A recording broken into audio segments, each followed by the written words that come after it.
That's the sound you could hear ringing through the Ped Mall Wednesday evening as protesters stood up and spoke out on why they believe the Iowa legislature should not pass the newly proposed minimum wage bill. People are working 2 and 3 jobs just trying to make ends meet in paying, their bills, paying their rent or whatever. That's what I would let them know, that $7.25 is not going to make it here in Iowa City.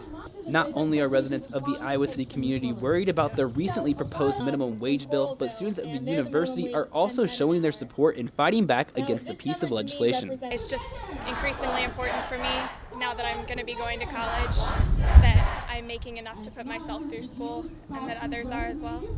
Following the protest here in the center of the Ped Mall, the protesters walked to both Wells Fargo and the Sheraton Hotel to express their concerns with management about their support of the newly proposed Iowa minimum wage bill. Those businesses are one of the 2 big corporations whose association are supporting the bill of reducing the minimum wage.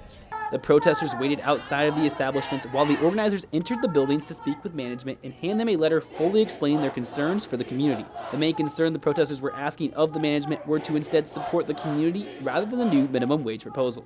Your customer is Johnson County customer, and you should publicly tell us if you're going to continue paying Johnson County minimum wage, or are you really supporting to reduce the minimum wage?